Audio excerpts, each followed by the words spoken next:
कुछ धोखे ऐसे होते हैं जो गलती कहलाते हैं और कुछ धोखे ऐसे जो आदत बन जाते हैं।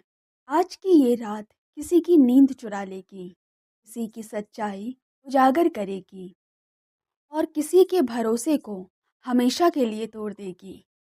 Hello story seekers, welcome to the Ojaswi ink FM और आप सुन रहे हैं बंधन एक मर्यादा, written by Shalini Chaudhary.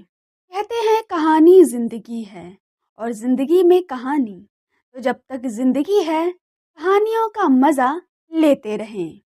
Delhi, the dream night hotel. Riyansh गुस्से से कमरे से बाहर निकल गया।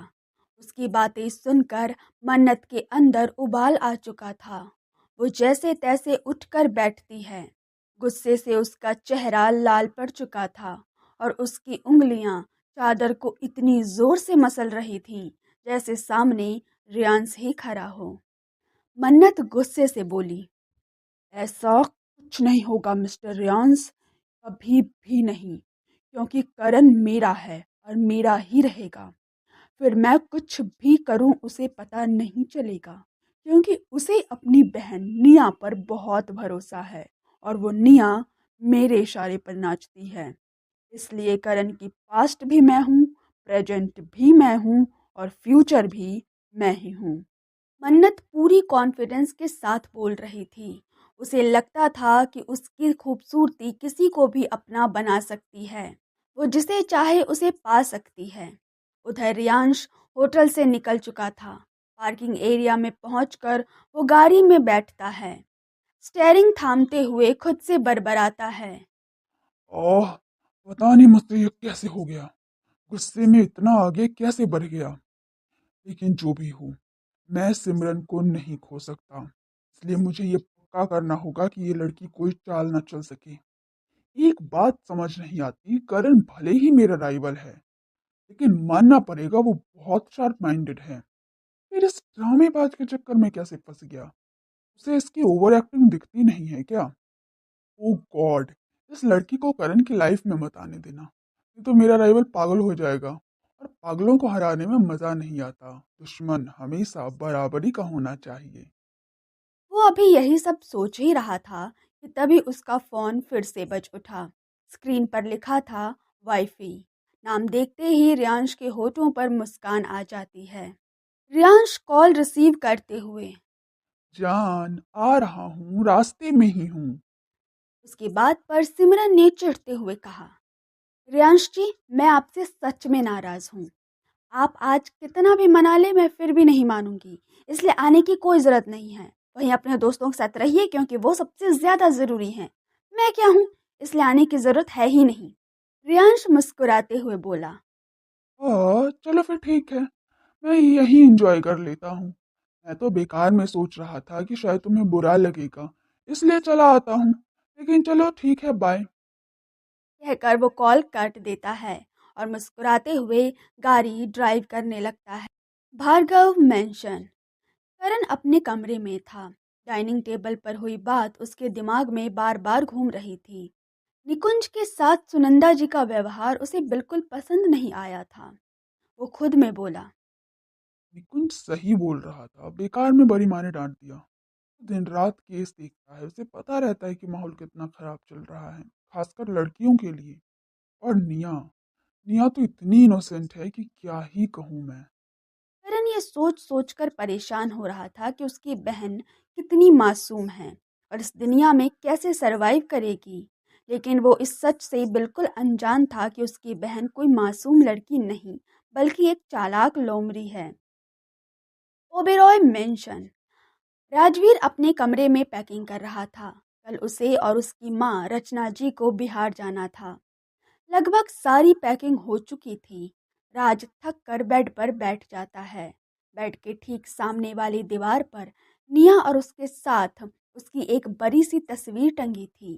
तस्वीर में राज कुर्सी पर बैठा था और उसकी गोद में Niya mini frock, high ponytail और पाउट बनाकर क्लिक करवाई गई पिक्चर, जिसमें वो बेहद इनोसेंट लग रही थी। राज उस तस्वीर को एकटक देखता रहता है, फिर बेड से उठकर उसके सामने खड़ा हो जाता है। उसकी आंखें आंसुओं से भर जाती हैं। राज गुस्से और नफरत से बोला, ठीक ही बोल रही थी बंधन। किसी को दिल देने से पहले, उसे जिंदगी मानने से पहले अच्छी तरह छानबीन कर लेनी चाहिए, वरना धोखा मिलता है। मैंने उससे झगड़ा कर लिया था, लेकिन वो सही थी। छोटी होकर भी कितनी मिच्योर बात की थी उसने। मेंटली कितने स्टेबल है ये दिखता है। फिर मैंने उस दिन उसकी बात मान ली होती, आज मुझे प्यार की जगह धोखा नहीं मिलता। समझी? धोखा नहीं मिलता। राज का दर्द अब सहन से बाहर हो चुका था। उसके आंसू बहने लगते हैं। उसे ऐसा लग रहा था जैसे वो कोई खिलौना हो, जिसे इस्तेमाल करके ऐसे फेंक दिया गया हो जैसे वो कभी था ही नहीं। तभी उसके कमरे का दरवाजा खुलता है। राज तुरंत अपने आंसू पोंछ लेता है और मुस्कुराकर पलटता है। सामने रचना जी खड़ी थी। रचना जी उसके पास आते हुए बोली, बेटा सारी पैकिंग हो गई ना? और एक बात बता, बंधन और केशव के लिए कुछ रखा है या नहीं? देख, मैं जो दूंगी वो मेरी तरफ से होगा, लेकिन तू उनका बड़ा भाई है, ऊपर से कमाता भी है, तो तेरा भी कुछ गिफ्ट देना बनता है। रचना जी की बात पर राज ने मुस्कुराते हुए कहा, कल सुबह मार्केट जाकर केशव के लिए कुछ ले लूंगा। बंधन तो किताबों से ही खुश हो जाती है, इसलिए उसके लिए कुछ कंप्यूटर से रिलेटेड और कुछ बिजनेस से रिलेटेड बुक्स ले ली हैं। रचना जी कंफ्यूज होकर बोली, बिजनेस की बुक्स? लेकिन वो तो पीआर की तैयारी करना चाहती है, ये उसकी किस काम आएंगी?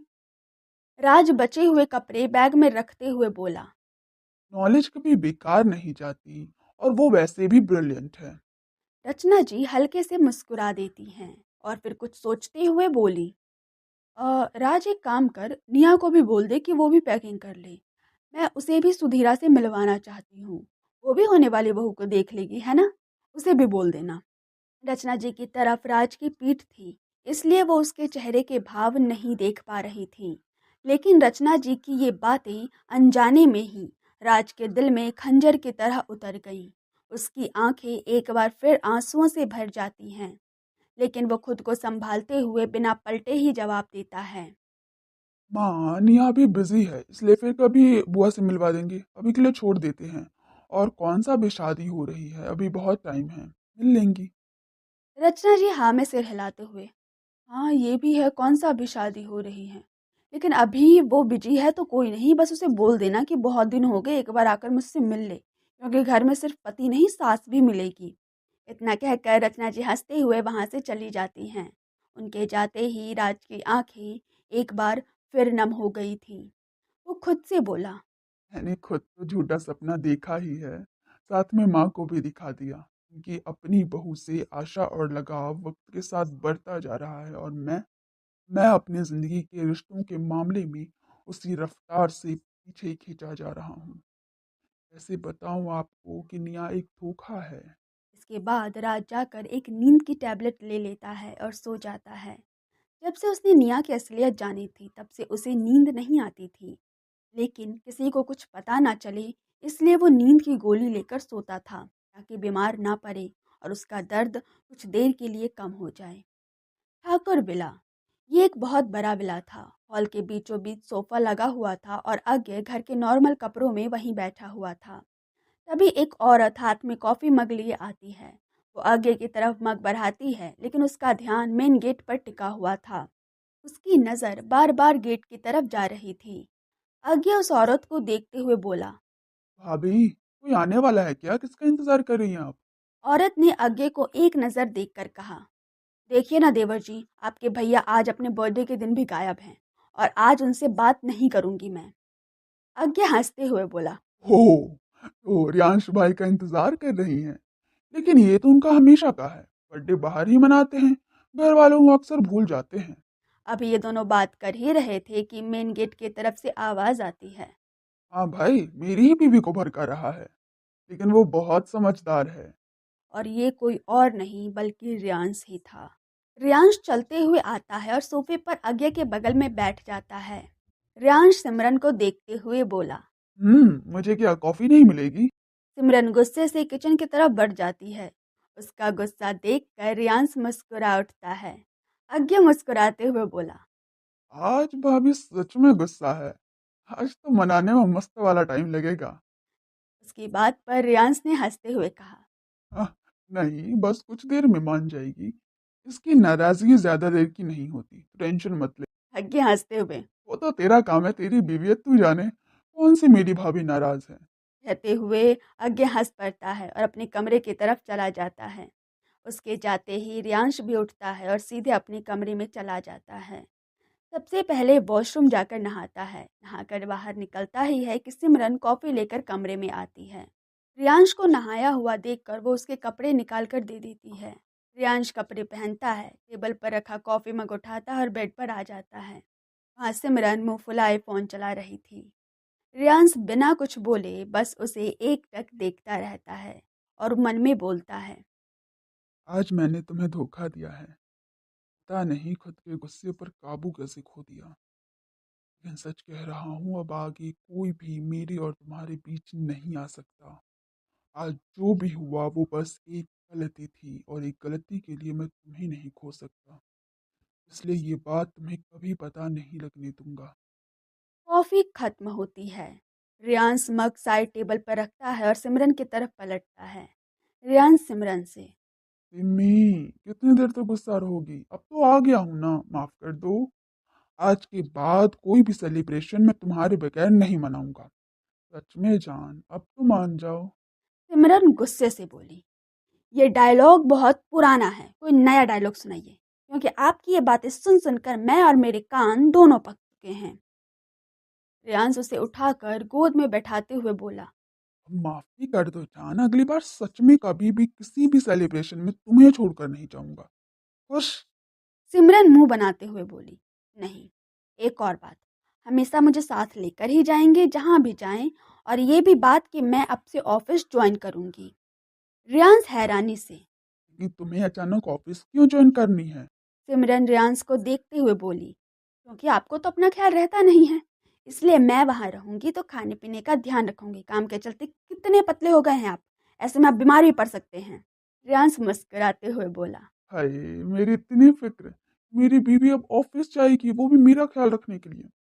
ठीक है, कल से चल देना। वैसे भी तुम्हारे बगैर मेरा भी मन नहीं लगता ऑफिस में। सिमरन रियांश की गोद से उतरते हुए बोली, अच्छा अब मुझे नींद आ रही है, आप भी सो जाओ। इतना कहकर सिमरन लेट जाती है और अपने साइड का लैंप ऑफ कर देती है। लेटने के कुछ ही सेकंड बाद वो गहरी नींद में चली जाती है, क्योंकि आज वो मॉल गई थी और बहुत ज़्यादा थक गई थी। रियांश की नज़र सिमरन के चेहरे पर टिकी हुई थी, लेकिन उसका ध्यान अब भी होटल में अटका हुआ था। उसे गिल्ट फील हो रहा था। रियांश सिमरन के चेहरे पर हाथ फेरते हुए मन में बोला। जान, आज मुझसे जो गलती हुई है वो फिर कभी दोबारा नहीं होगी। मैंने आज तुम्हें धोखा दिया है, लेकिन तुम्हें खोने की ताकत मुझ में नहीं है। इसलिए ये बात कभी भी पता नहीं चलने दूंगा। यही सब सोचते हुए वो भी सो जाता है। वहीं दूसरी तरफ अज्ञे का कमरा। अज्ञे बेड पर लेटा हुआ था, लेकिन उसकी आंखों के सामने बार बार राजवीर का चेहरा आ रहा था। वो उठकर बैठ जाता है और खुद से बोलता है। कुछ तो बात है राज, जो तू करण के सामने बोल नहीं पा रहा था। कुछ तो ऐसा है जो तुझे अंदर ही अंदर परेशान कर रहा है। कुछ दिनों से देख रहा हूँ कि तू निया से दूर भाग रहा है, जैसे तू अब सबसे दूर जाना चाह रहा हो। बात कुछ भी हो, मैं पता करूंगा मामला क्या है। वो फिर से लेट जाता है और थोड़ी देर में सो जाता है। पूरा दिन का थकान था, जिस वजह से उसकी आंख लग गई थी। भार्गव मेंशन, करण का कमरा। करण के दिमाग में डाइनिंग टेबल की वही बात चल रही थी। वो इस वक्त बिस्तर पर बैठा हुआ था। उसके हाथ में एक फाइल थी जिसे वो उलट पलट कर देख रहा था। फिर वो फाइल साइड में रख देता है और सोने चला जाता है। वहीं दूसरी तरफ दादी का कमरा। दादी बिस्तर पर बैठी हुई थी और बगल में राजेश जी बैठे थे। उन्होंने दादी का हाथ पकड़ रखा था। राजेश जी उमा जी से बोले। हाँ, इतनी रात हो गई है लेकिन आप अभी भी जाग रही हैं। कोई बात है जो परेशान कर रही है? अगर कुछ भी है तो बताइए। उमा जी परेशानी से बोली, देख राजेश, तेरे पिताजी के जाने के बाद तू ही इस घर का बड़ा है, सारी जिम्मेदारी तेरे ही कंधों पर है। बेटा, बच्चों को पढ़ा लिखा देना और उन्हें अपने पैरों पर खड़ा कर देना ही माँ बाप का कर्तव्य नहीं होता। उनके लिए अच्छा जीवन साथी चुनना और उनका ब्याह करवाना भी माँ बाप की जिम्मेदारी होती है, क्योंकि बच्चों में इतनी समझ नहीं होती। आजकल के बच्चे किसी भी कैरेक्टर से इम्प्रेस हो जाते हैं, चाहे वो अच्छा हो या बुरा, और ज़्यादातर बुराई ही उन्हें अपनी तरफ खींचती है, क्योंकि वो बहुत खूबसूरत दिखाई देती है। राजेश जी कंफ्यूज होकर बोले। माँ, मैं समझ नहीं पाया, आप क्या कहना चाहती हैं? उमा जी राजेश जी को देखते हुए बोली, बेटा, जैसा अमितेश के लिए प्रार्थना एक सही पार्टनर है, भले ही वो बरबोली है लेकिन वो अमितेश का ख्याल रखती है, उसके सुख दुख में साथ खड़ी रहती है। मैं चाहती हूँ कि मेरे सभी बच्चों के लिए पार्टनर्स ऐसे ही हों। बेटा, करण के लिए मन्नत सही लड़की नहीं है, ये मैं अपने अनुभव से कह रही हूँ। अगर करण उससे शादी कर भी लेता है तो आगे चलकर परेशान रहेगा, वो लड़की सिर्फ पैसा देखती है। उनकी बात सुनकर राजेश जी बोले। तो आप क्या चाहती हैं? जिस पर उमा जी मुस्कुराते हुए बोली, मैं क्या चाहूँगी, मैं तो बस इतना चाहती हूँ कि लड़की चाहे मिडिल क्लास की ही हो या लोअर क्लास की, लेकिन अगर वो करण के लायक है, अगर तुझे लगे कि वो परफेक्ट है, उसी से करण की शादी करवा, लेकिन मन्नत से किसी भी कीमत पर मेरे पोते की शादी नहीं होनी चाहिए। राजेश जी मुस्कुराते हुए बोले।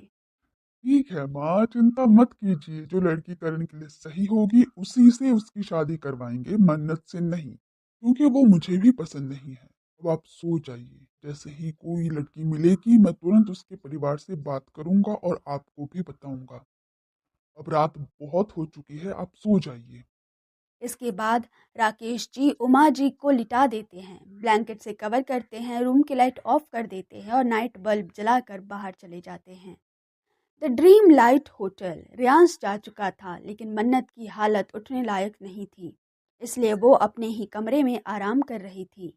उसी कमरे के बाहर की लॉबी में लिफ्ट आकर रुकती है। डोर खुलता है, अंदर से दो लोग बाहर आते हैं, एक दूसरे में खोए हुए। वो सीधे रूम नंबर 153 की तरफ बढ़ते हैं। ये कोई और नहीं बल्कि तियांश और निया थे। कमरे के अंदर जाते ही दरवाज़ा बंद हो जाता है। तियांश अपना कोट उतारता है, दोनों बेड पर आ जाते हैं। थोड़ी ही देर में कमरे में उनके कपड़े इधर उधर बिखर जाते हैं। कमरे में सिर्फ उनकी गर्म सांसों की आवाज़ गूंज रही थी। आज फिर निया ने राजवीर के भरोसे को चकनाचूर कर दिया था।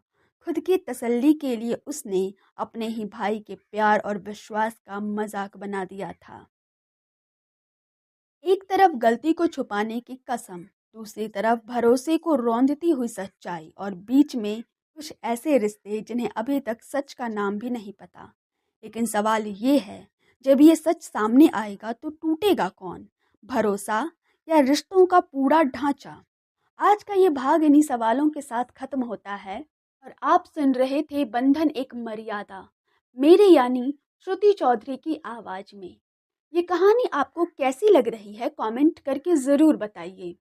और अगर आप अब तक सुन रहे हैं तो आप बंधन से जुड़ चुके हैं, चैनल को सब्सक्राइब कर लीजिए ताकि आगे आने वाला एक भी एपिसोड आप मिस ना करें और बंधन के सफ़र को सुनते रहें। आप बंधन से मिलते हैं हर सोमवार, बुधवार और शुक्रवार को। तब तक के लिए धन्यवाद, शुक्रिया, bye bye, take care story seekers.